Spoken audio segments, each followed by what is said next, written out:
प्रिय विद्यार्थियों, नमस्कार।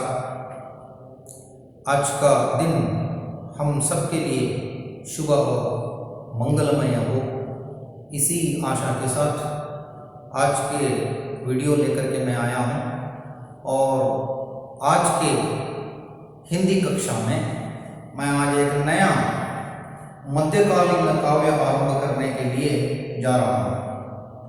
मध्यकालीन काव्य के अंतर्गत जो पहली कविता है कबीरदास के दोहे।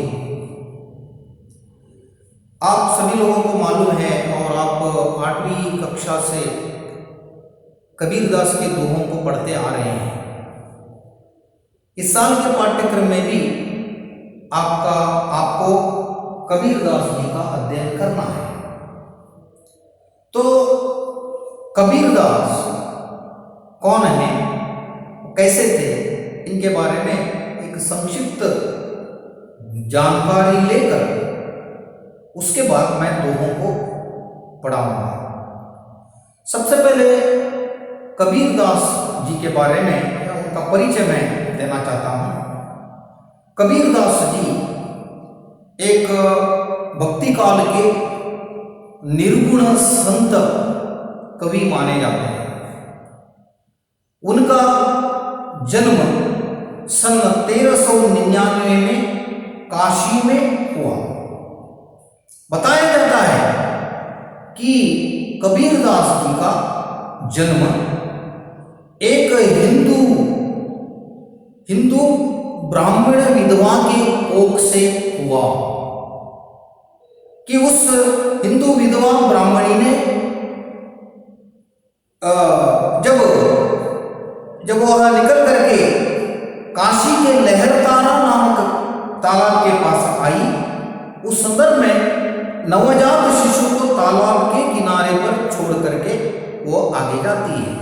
उस जमाने में किसी एक विधवा ब्राह्मणी के या विधवा के कोख से बालक का जन्म होना अवैध माना जाता था। इसलिए शर्म के लिए उस विधवा ने नवजात शिशु को काशी के लहरतारा नामक तालाब के किनारे छोड़ करके चली गई।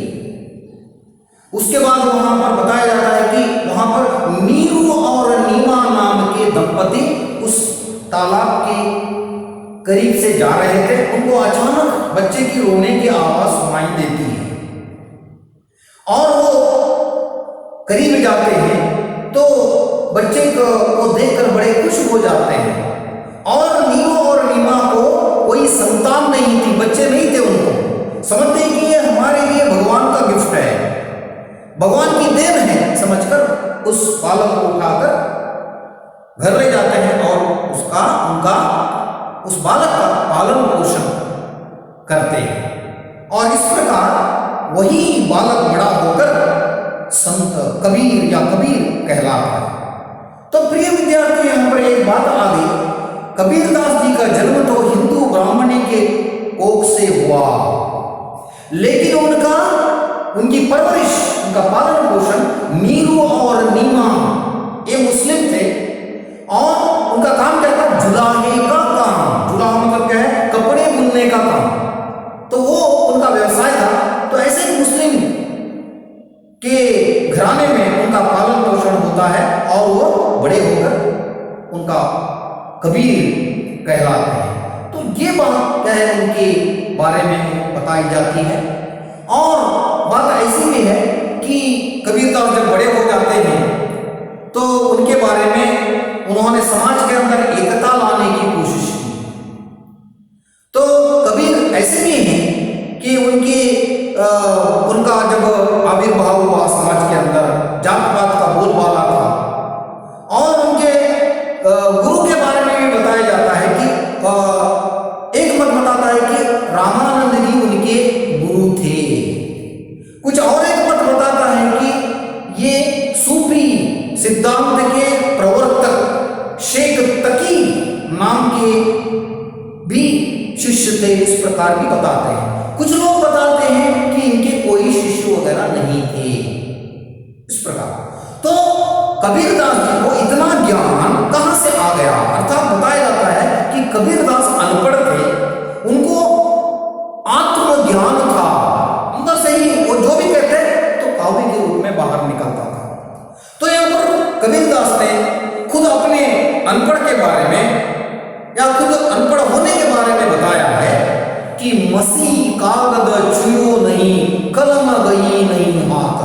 अपने एक दोहे में वो इस प्रकार बताते हैं कि देखो मेरे हाथ में मसी यानी शाही, कागज यानी कागज, कलम यानी पेन, मैं इसका इस्तेमाल नहीं किया। अर्थात ये खुद अनपढ़ थे, इसके बारे में बताते हैं। तो ऐसे में इतना सारा जो ज्ञान है जो कबीरदास जी ने दोहों के रूप में जो दिया है वो कहां से आ गया, वो कैसे आ गया, इसके बारे में तो बताया जाता है कि वो जहां कहीं भी जाते तो उनके मुख से काव्य निकलता था और वो एक प्रदेश से एक प्रदेश, संत होने के नाते उनको एक प्रदेश से दूसरे प्रदेश जाना पड़ता था और वहां की बोली, वहां की भाषा जो है अलग होती थी। तो इसलिए उनके दोहों के अंदर वो शब्द जो है एक प्रकार से आ जाते हैं।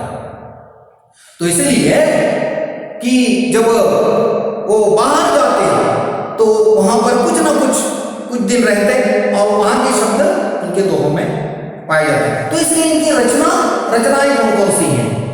रचनाएं साखी, सबद, रमणई, इस प्रकार तीन रूपों में मिलते हैं और ये तीनों के तीनों उनका एक ग्रंथ है, बीजक नाम का ग्रंथ है।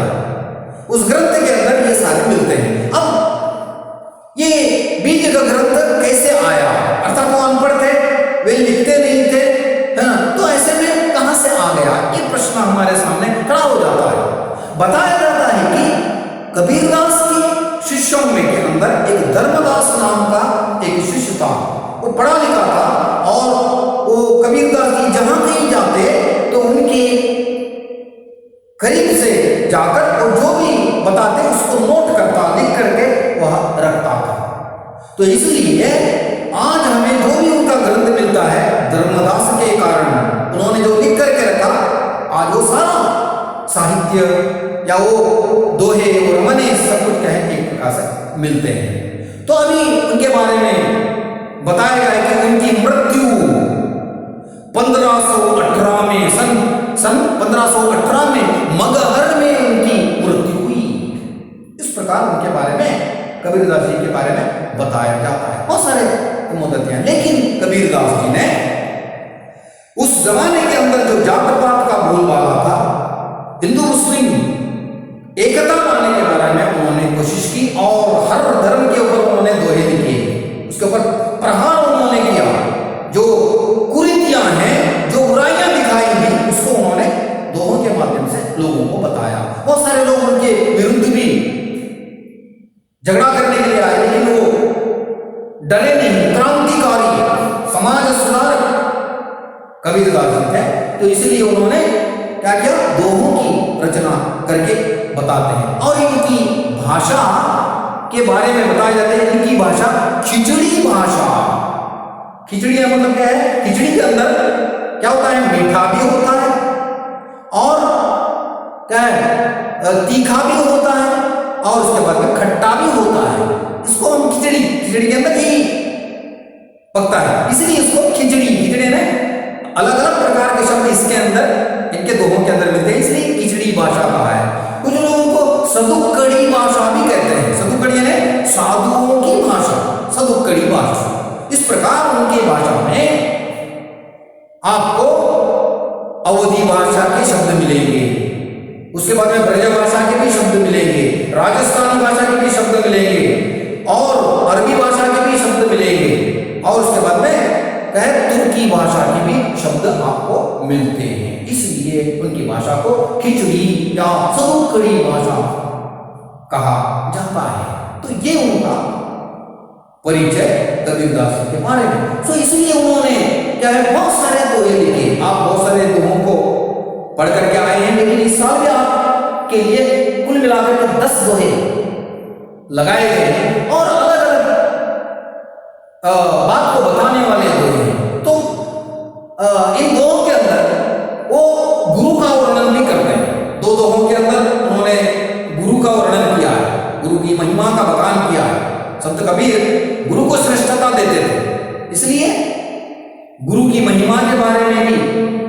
क्या है, दोहे हैं। और उसके बाद इस शरीर की नश्वरता के बारे में, सादगी के बारे में, प्रेम के बारे में, नीति से संबंधित दोहे आपको लगाए गए हैं। सो अभी मैं उनको एक एक करके उसका अर्थ आपके सामने बताने के लिए जा रहा हूं। सो किताब के अंदर आप देख लीजिएगा कि पहला दोहा उनका ऐसा है, सतगुरु के प्रताप तय मिटी गया सब दुख दर्द, कह कबीर दुविधा मिटी गुरु मिलिया रामानंद। प्रस्तुत दोहे में, पहले दोहे में कबीर गुरु की महिमा का बखान करते हैं, गुरु का वर्णन करते हैं, गुरु को श्रेष्ठता देते हैं, गुरु मेरे लिए क्या है, क्या चीज है, इसके बारे में।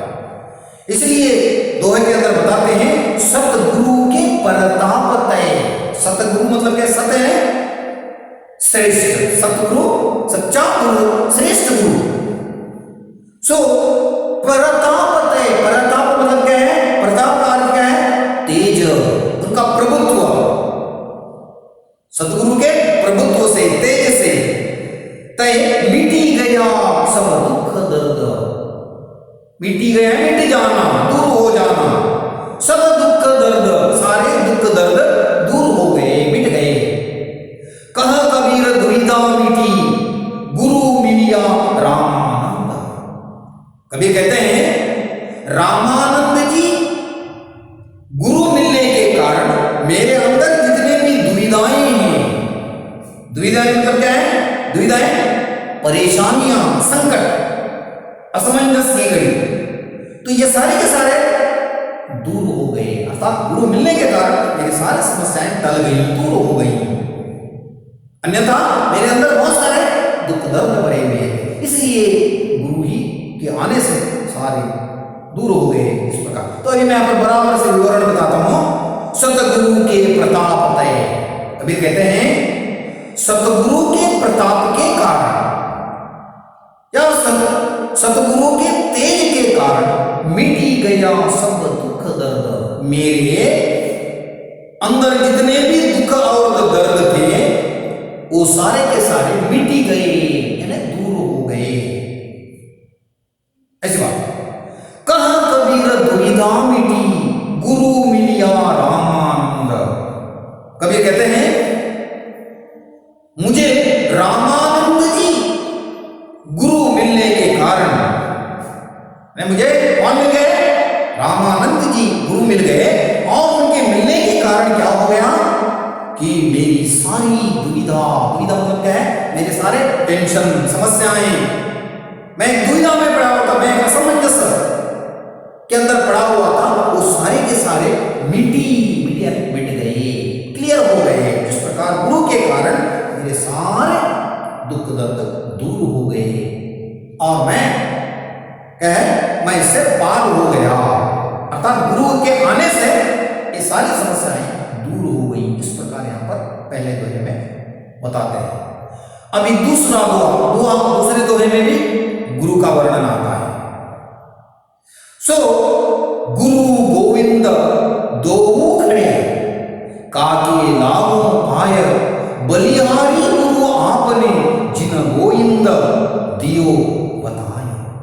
यहां पर भी गुरु का ही वर्णन, गुरु की महिमा का वर्णन वो बताते हैं। क्या बताते हैं, गुरु गोविंद दो खड़े।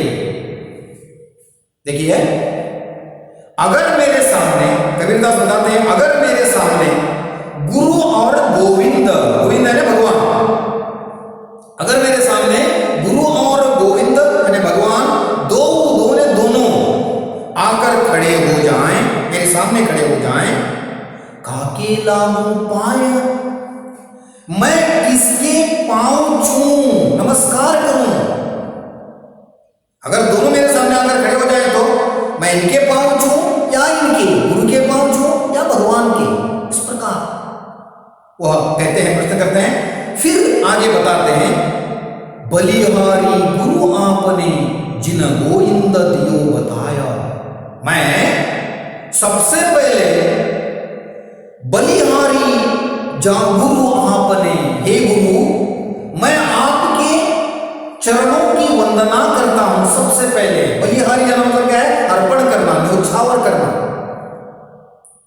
दोनों आकर खड़े हो जाएं भगवान और गुरु, तो सबसे पहले मैं गुरु की वंदना करता हूं, उनके पैर में स्पर्श करता हूं, उनके ऊपर मैं बलिहारी जाता हूं, अर्पण करता हूं, न्योछावर जाता हूं। जिन गोविंद दियो बताए। क्यों? क्योंकि सबसे पहले मुझे गुरु ने, गोविंद ने भगवान तक जाने का रास्ता दिखाया। भगवान के पास जाने का रास्ता मुझे मालूम नहीं था, लेकिन गुरु ने भगवान तक जाने का रास्ता सबसे पहले गुरु ने मुझे बताया, जिसके कारण मैं भगवान तक जा सकता हूं। इसलिए सबसे पहले मैं गुरु की वंदना करता हूं। अगर दोनों आकर खड़े हो जाएं तो सबसे पहले मैं गुरु को ही नमस्कार करूंगा, उनके पैर छूऊंगा, क्योंकि उन्होंने मुझे भगवान तक जाने का रास्ता दिखाया, अन्यथा मुझे मालूम नहीं था। ऐसी बात बता करके दोनों में गुरु की महिमा का वर्णन करते हैं। गुरु के ऐसे बहुत सारे दोहे हैं। कबीरदास जी के बाद कबीरदास उन्होंने धोबी का वर्णन भी गुरु के साथ में करते हैं। जैसे एक धोबी हमारे कपड़ों के अंदर जो मैल है उसको हटाकर दूर करता है, शिला पर जाकर के कुचल करके उसके मैल को निकालता है, उसी प्रकार एक गुरु शिष्य के अंदर रहने वाले अज्ञान को दूर करके ज्ञान प्रदान करता है। इसलिए बताया कि उन्होंने बताया। और देखिए इसके बाद में आगे का दोहा, तीसरा जो दोहा आता है, माटी कहे, यहां पर एक अलग बात कही गई। क्या बताई गई? माटी कहे कुम्हार से, तू क्या रौंदे मोए, एक दिन ऐसा होएगा मैं रोऊंगी तो। ऐसा तो यहां पर एक अलग बात बताई गई है। कौन सी बात बताई गई है? माटी यानी मिट्टी, और यहां पर कुम्हार यानी कुंभकार, जो पॉट बनाने वाला, जो क्या करने वाला? घड़े बनाने वाला कहते हैं, जिसको एक चाक यानी चक्र के ऊपर रखकर, मिट्टी को रखकर उसको आकार देकर एक क्या बनाता है? हांडी या वगैरह बनाता है, उसको क्या कहते हैं? कुम्हार कहते हैं, कुम्हार। तो यहां पर एक अच्छी बात कबीरदास इस दोहे के माध्यम से बताते हैं, माटी और कुम्हार के माध्यम से। किसको बता रहे हैं? मनुष्य जाति को, या मनुष्य जाति के बारे में एक चेतावनी दे रहे हैं, अलर्ट कर रहे हैं मनुष्य को, बता रहे हैं। क्या बताते हैं? माटी कहे कुम्हार से, तू क्या रौंदे मोया। यहां पर एक मामूली सी मिट्टी मनुष्य को कह रही है, मनुष्य ने पर कुम्हार चेतावनी देकर कहती है, हे कुम्हार।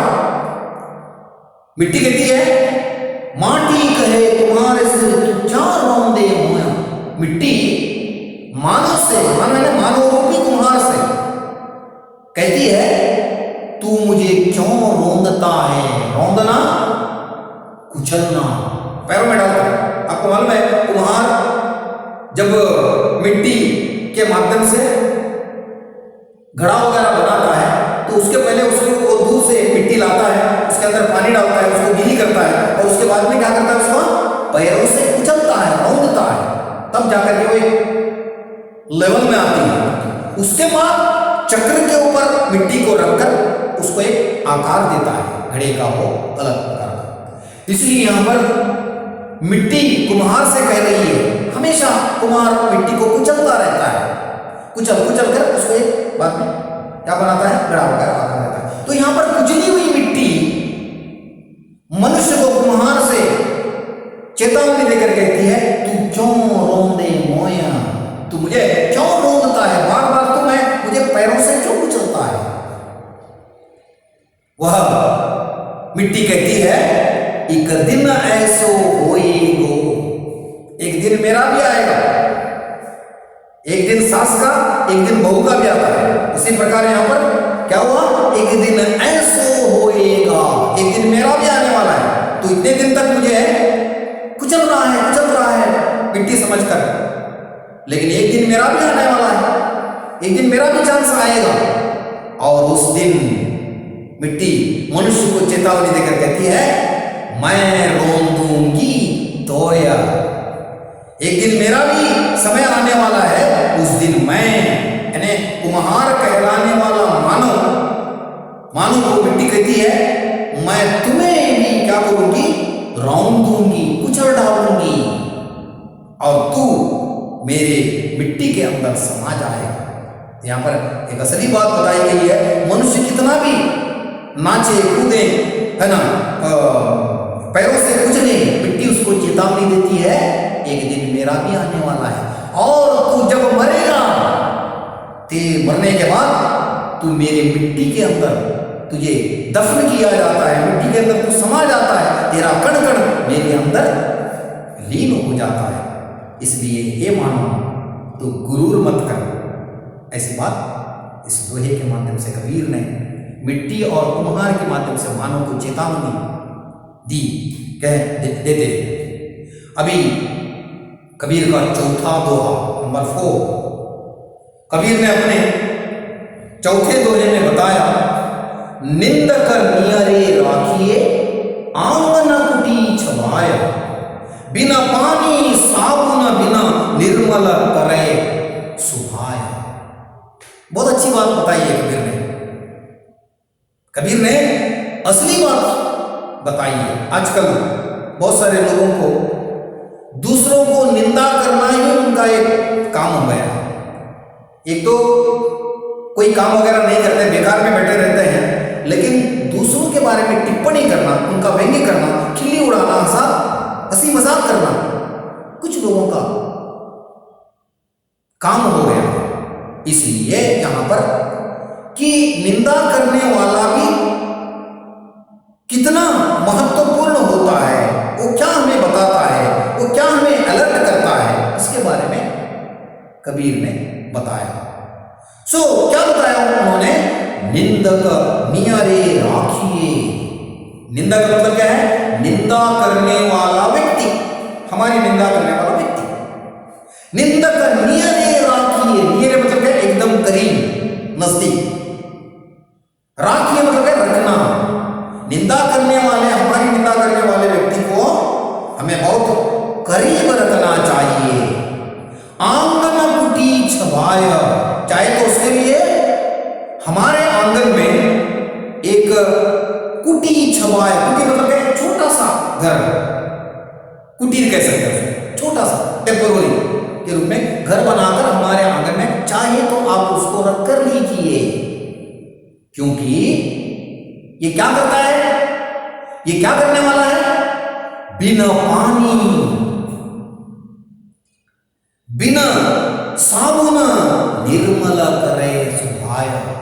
निंदा करने वाला व्यक्ति हमारा भला करता है, क्या करता है, देखिए, बिना पानी के, बिना साबुन के निर्मल करे सुभाया। हमारे स्वभाव के अंदर जो भी बुराइयां हैं, कुरीतियां हैं, उन सभी को वो क्या करता है, निंदा करने वाला हमारी निंदा करके बिना साबुन के, बिना पानी के एकदम क्लीन करता है।